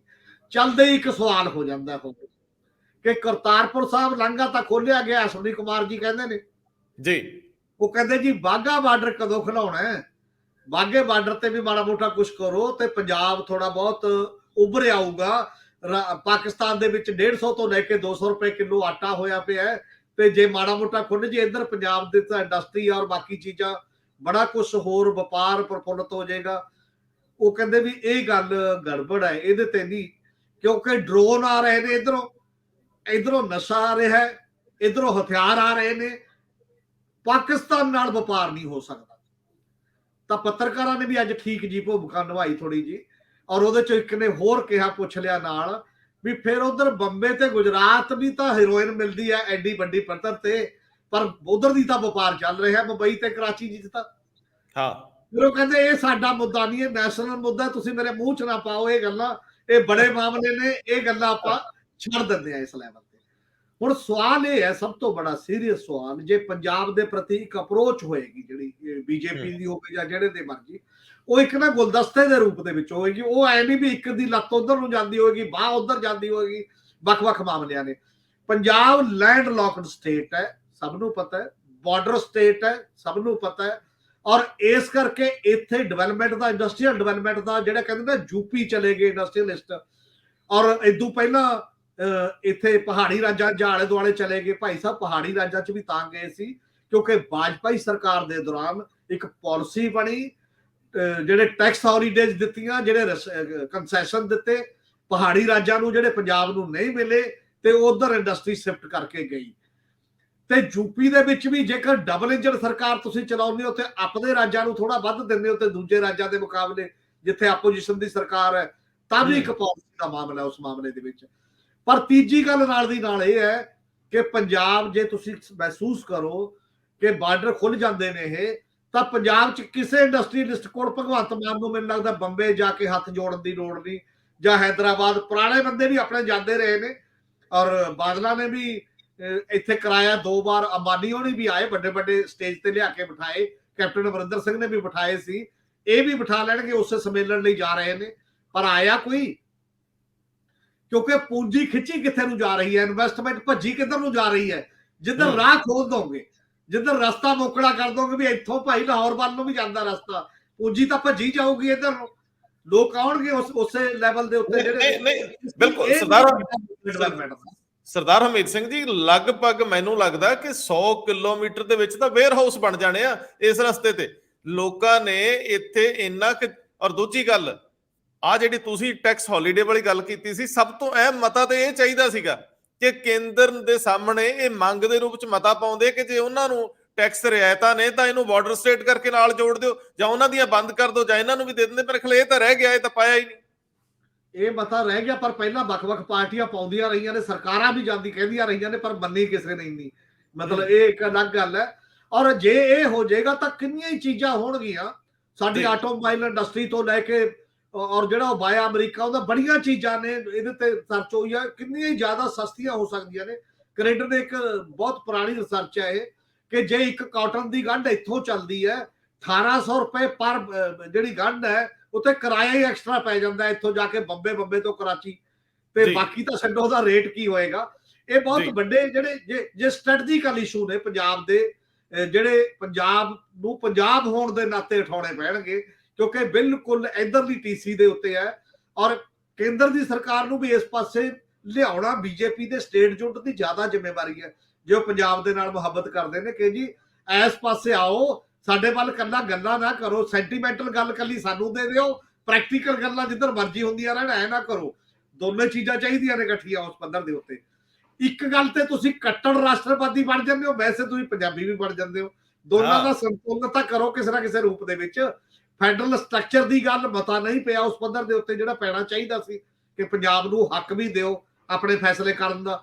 ਨਹੀਂ ਤਾਂ ਪੰਜਾਬ ਨੂੰ ਹੱਕ ਦੇ ਦਿਓ ਪਾਕਿਸਤਾਨ ਦੇ ਨਾਲ ਮਾੜਾ ਮੋਟਾ ਵਪਾਰ ਆਪਣੇ ਆਪ ਦੋਨੇ ਪੰਜਾਬਾਂ ਦੇ ਵਿੱਚ ਸੰਧੀ ਕਰਨ ਦਾ, ਕਿ ਆਦਾਨ ਪ੍ਰਦਾਨ ਤਾਂ ਕਰ ਲਿਆ ਕਰਨ, ਫੌਜ ਤੁਹਾਡੇ ਕੋਲ ਰਹੇ, ਬਾਕੀ ਚੀਜ਼ਾਂ ਤੁਹਾਡੇ ਕੋਲ ਨੇ ਰਹਿਣ।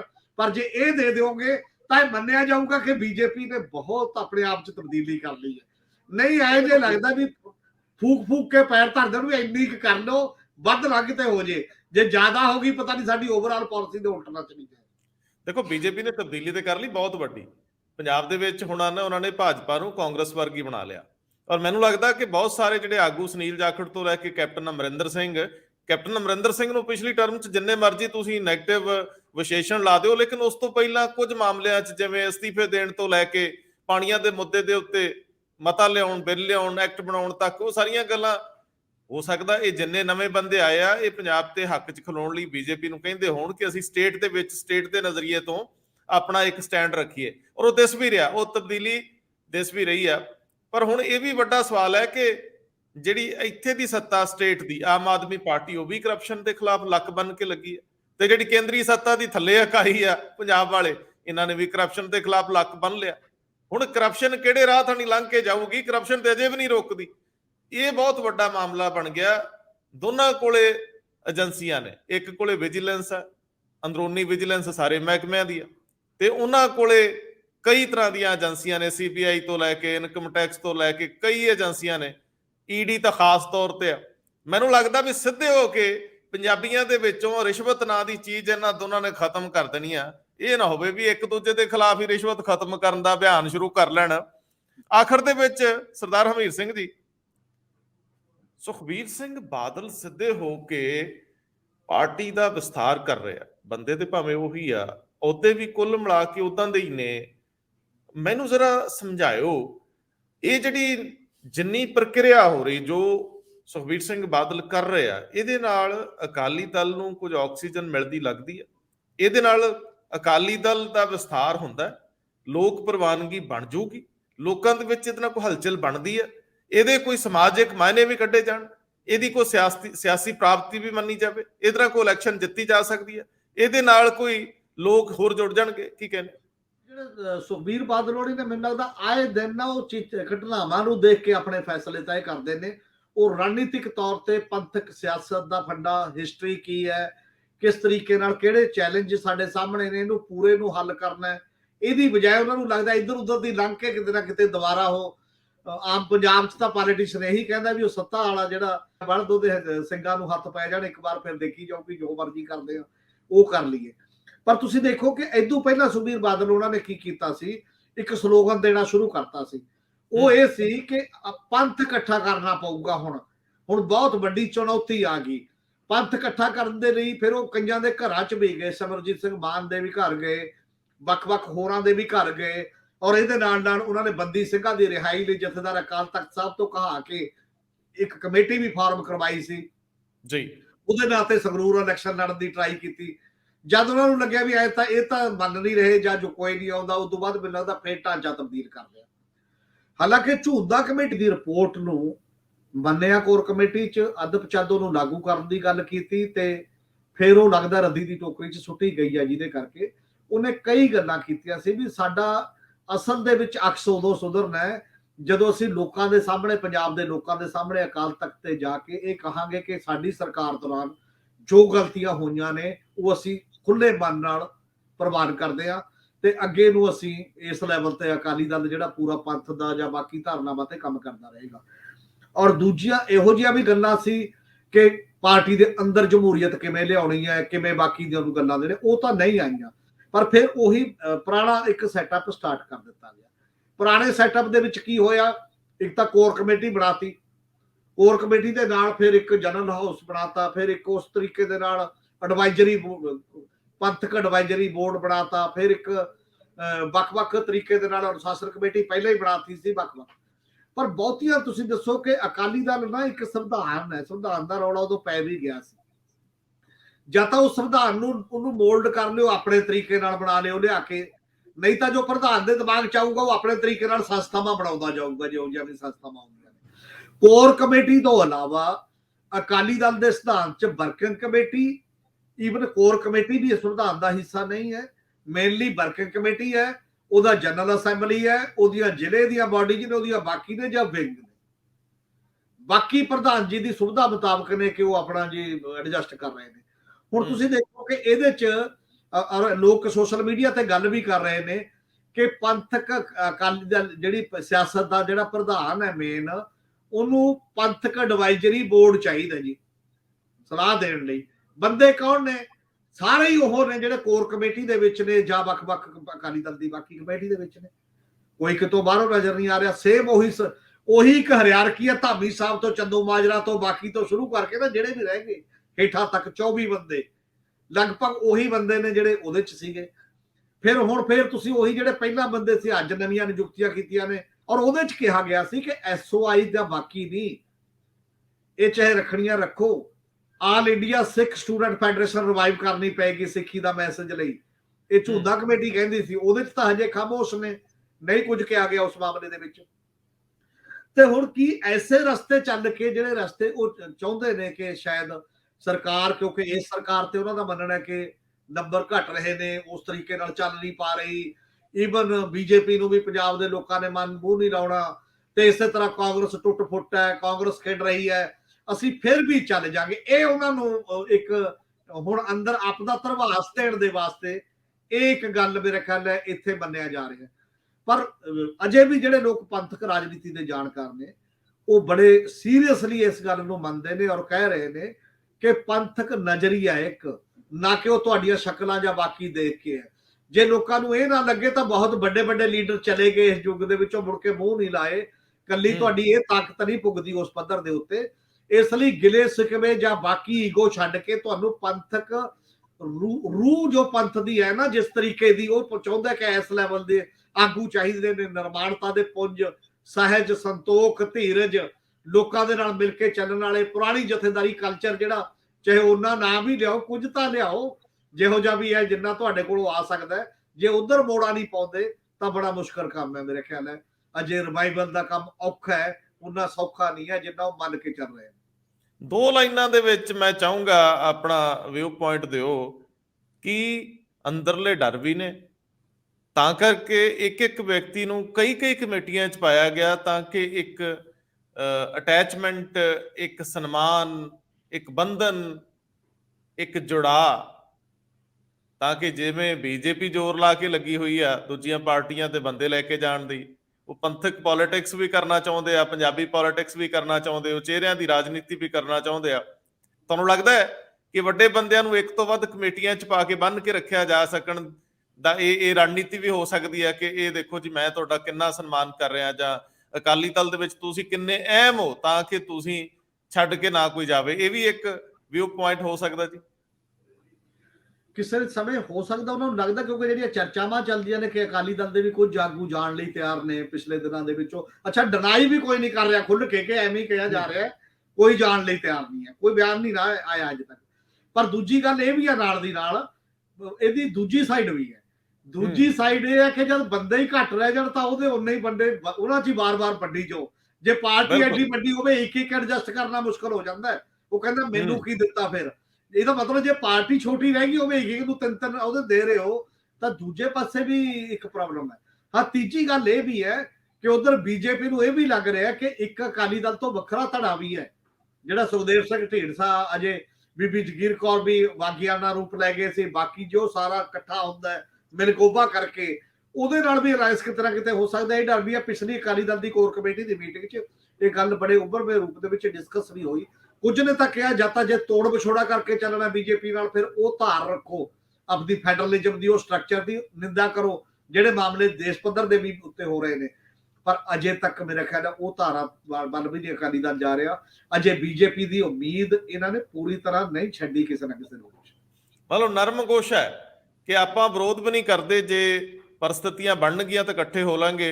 ਇਲੈਕਸ਼ਨਾਂ ਇਦਾਂ ਦੀਆਂ ਅੱਗੇ ਆਉਣ ਵਾਲੀਆਂ ਨੇ ਜਿਹਦੇ ਵਿੱਚ ਲੱਗਦਾ ਹੋਊਗਾ ਕਿ ਬੀਜੇਪੀ ਨੂੰ ਜੇ ਲੱਗਦਾ ਕਿ 13 ਸੀਟਾਂ ਦੇ ਉੱਤੇ ਕੱਖ ਵੀ ਨਹੀਂ ਮਿਲਣ ਵਾਲਾ, ਤੇ ਹੋ ਸਕਦਾ 5-4 ਜਿੱਤਣ ਲਈ ਸਾਡੇ ਨਾਲ ਆ ਜਾਣ। ਲੋੜ 24 ਉਹਨਾਂ ਦੀ ਹੈ, ਸਾਡੀ ਨਹੀਂ। ਇਹ ਵੀ ਸੋਚ ਰੱਖੀ ਗਈ ਹੈ ਕਿ ਇਸ ਵਾਰੀ ਤਾਂ ਉਹਨਾਂ ਨੂੰ ਲੜਨਾ ਪੈਣਾ, ਕਿਉਂਕਿ ਰਾਹੁਲ ਗਾਂਧੀ ਤਿੱਖੇ ਹੋਏ, ਖੇਤਰੀ ਪਾਰਟੀਆਂ ਤਿੱਖੀਆਂ ਹੋਈਆਂ, ਬੀਜੇਪੀ ਨੂੰ ਲੋੜ ਹੋਊਗੀ ਤੇ ਉਹ ਸਾਨੂੰ ਨਾਲ ਲੈ ਲੈਣਗੇ। ਔਰ ਖਾਸ ਤੌਰ ਤੇ ਘੱਟ ਗਿਣਤੀਆਂ ਨਾਲ ਇਕੱਠੇ ਹੋ ਕੇ ਚੱਲਣ ਦਾ ਦਿਖਾਵਾ ਜੇ ਬੀਜੇਪੀ ਨੇ ਕਰਨਾ ਹੋਵੇ ਤੇ ਅਕਾਲੀ ਦਲ ਸ਼ਾਇਦ, ਹੁਣ ਉਹ ਅਕਾਲੀ ਦਲ ਨੂੰ ਉਵੇਂ ਮੰਨਦੇ ਨਹੀਂ। ਬੀਜੇਪੀ ਦੇ ਲੀਡਰਾਂ ਨਾਲ ਜਦੋਂ ਗੱਲ ਹੁੰਦੀ ਆ ਤੇ ਉਹ ਉਨੀ ਤਵੱਜੋ ਜਾਂ ਉਹਨਾਂ ਜਿਹੜਾ ਸਨਮਾਨ ਸੀ ਪਹਿਲਾਂ ਸਰਦਾਰ ਪ੍ਰਕਾਸ਼ ਸਿੰਘ ਬਾਦਲ ਵਾਲਾ, ਹੁਣ ਇਹਨਾਂ ਨੂੰ ਦਿੰਦੇ ਨਹੀਂ। ਵੱਡੀ ਗੱਲ ਨਹੀਂ ਕਿ ਜੇ ਢੀਂਡਸਾ, ਬੀਬੀ ਜਗੀਰ ਕੌਰ ਤੇ ਬਾਕੀ ਰਲ ਕੇ ਵੱਡੇ ਹੋ ਗਏ ਤੇ ਇਧਰੋਂ ਕੋ ਚਲੇ ਗਏ ਤੇ ਗੇਮ ਕਿਸੇ ਹੋਰ ਪਾਸੇ ਵੀ ਜਾ ਸਕਦੀ ਆ। ਬਹੁਤ ਮਿਹਰਬਾਨੀ, ਬਹੁਤ ਧੰਨਵਾਦ। ਬਹੁਤ ਬਹੁਤ ਸ਼ੁਕਰੀਆ।